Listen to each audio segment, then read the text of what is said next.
صلی اللہ علیہ وسلم اللہ اکبر کبیرہ مکہ سے چلی ہے، ہاں آ رہی ہے اپنے پاپا کے پاس، محمد صلی اللہ علیہ وسلم کے پاس مدینہ انور کے اندر۔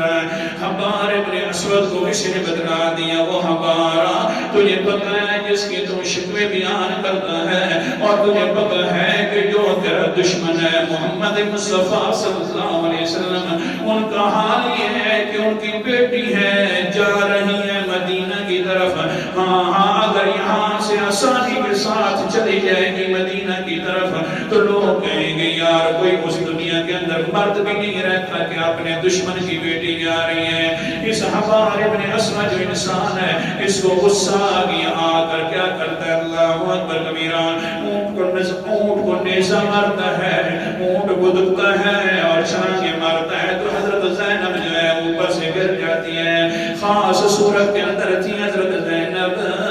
بڑے محتاط الفاظ بول رہا ہوں، خاص صورت میں تھی، پھر کیا ہوا وہ خوبصورت بھی ختم ہو گئی۔ اللہ اکبر کبیرہ پیغمبر علیہ السلام کے پاس مدینہ انور کے اندر آ گئی ہے، جس وقت آئی ہے قال النبی صلی اللہ علیہ وسلم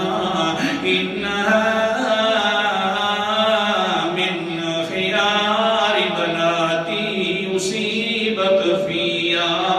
اپنی بیٹی کے سر کے اوپر ہاتھ پھیر کر اور ہاں پھر ماتھے مبارک کے اوپر بوسہ دے کر کہتے میرا بیٹا مجھے پتہ ہے سب سے پیاری بیٹی تو ہے، زینب ہے بڑی بیٹی ہے تو میری، لیکن ہاں مجھے یہ بھی پتہ ہے ظالمت نے تیرے اوپر ظلم و ستم جو کیا ہے وہ میری وجہ سے کیا ہے، ورنہ تیرے اوپر ظلم ستم کرنے کی کیا ضرورت تھی؟ بیٹیاں تو ہر کسی کی بیٹی ہوا کرتی ہے زینب، لیکن تم صبر کر، صبر کرنے والوں کے ساتھ اللہ ہوا کرتا ہے۔ بہرحال حضرت زینب آ گئی، پھر کیا ہوا اسی کی وجہ سے شہادت بھی حضرت زینب کی ہو گئی۔ پیغمبر علیہ السلام نے جنازہ بھی پڑھا دیا، ہاں پھر فتح مکہ ہوا، پیغمبر پہنچ گئے مکے کے اندر، آرڈر جاری کر دیا وہ جو حبار ہے ابن اسود انسان ہے اس نے میری عزت کا بھی خیال نہیں کیا، ان کی بیٹیاں ہمارے پاس آتی تھیں تو ہم نیچے اپنی کمری مبارک نیچے بچھا دیتے تھے اور کہتے تھے تو اس کی بیٹی ہے تو ہماری بھی بیٹی ہے، ہاں ان کی عزتوں کی ہم خود ہی حفاظت کرنے والے تھے، لیکن وہ میری بیٹی تھی زینب، انہوں نے ان لوگوں نے اس کے ساتھ بڑا بے دردی والا معاملہ کیا۔ خاص یاد رکھنا حبار ابن اسود خانے کعبے کے غلاف کے اندر لپٹ کر بھی توبہ کر لے تو کوئی توبہ نہیں ہے، اس کو قتل کر دینا اس کے لیے ضرور یہ حکم ہے۔ صحابہ اکرام ڈھونڈ رہے ہیں، یہ حبار ابن اسود کو پتہ چل گیا، بڑا اونچا آرڈر آ گیا ہے، وہاں سے بھاگ گیا، جس وقت بھاگا اللہ اکبر کبیرہ پیغمبر علیہ السلام سمجھا یہ رہا تھا کہ توبہ توبہ ہوتی ہے، یہ یاد رکھنا سبق بھول نہ جانا۔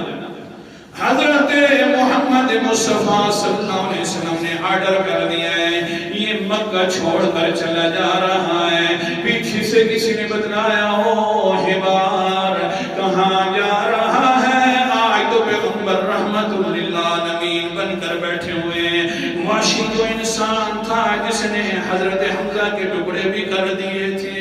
اس نے بڑا ظلم و ستم کے ساتھ حضرت حمزہ کو شہید کیا تھا، صرف معافی نہیں ہے اللہ تعالیٰ نے تو اس کے لیے آیات بھی اتار دی ہیں۔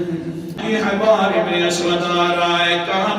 کر رہا ہے، نقاب اوڑھ کر آ رہا ہے، کہیں ایسا نہ ہو کہ کسی پہلے ہی کسی صحابی کو پتہ چل جائے، کیونکہ پیغمبر کا حکم ہے کہ اس کو ضرور قتل کر دینا، کہیں محفل میں پہنچنے سے پہلے کام تمام نہ ہو جائے۔ آگے حبار ابن اسود اور سامنے بیٹھ گیا، حضور صلی اللہ علیہ وسلم نے فرمایا وہ انسان آنے والا تو کون ہے؟ صرف ایک سامنے سے نقاب اڑے ہوئے ہے، پیغمبر فرما رہے ہیں وہ آنے والا نقاب کیوں اڑے ہوئے ہیں، کون ہے؟ وہ آگے سے کہتے آنا حبار ابن اسود عصمتهم، جنہوں نے آپ کی بیٹی کی بھی عزت کا خیال نہیں کیا تھا. حضور صلی اللہ علیہ وسلم نے فرمایا ہاں کیوں آیا ہے؟ فرمانے لگے میں نے سنا ہے واشی کی توبہ قبول ہو گئی ہے، میں آپ کے پاس آ گئی ہوں، میں توبہ کرتا ہوں اللہ کے پاس. میں نے جو گناہ کیا ہے بڑا گناہ کیا ہے، آپ کی عزت تھی تو ہماری بھی عزت تھی. جس طرح آپ ہماری عزتوں کے رکھوانے تھے پیغمبر علیہ السلام جی، ہم اس طرح کی قدر نہیں کر سکے. ہماری جو ہے بہت بڑی غلطی ہے، بتائیے معاف فرما دے. اللہ کے رسول نے فرمایا ٹھیک ہے میں معاف کرتا ہوں، کیونکہ اللہ کا آج حکم اترا ہے جو بھی آ جائے ان کو کہنا لا تقنطوا من رحمت اللہ، میری رحمت سے نا امید نہ ہونا.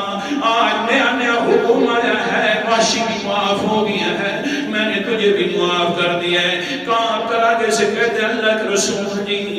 مجھے پتہ ہے غلطی بڑی ہے،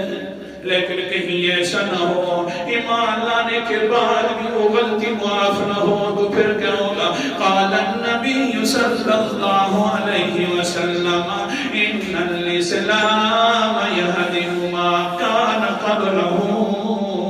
اے حبار تجھے پتہ نہیں ہے کہ جو بھی اسلام لاتا ہے اللہ کا قانون ہے، جتنے پچھلے گناہ کیے ساروں کو میں معاف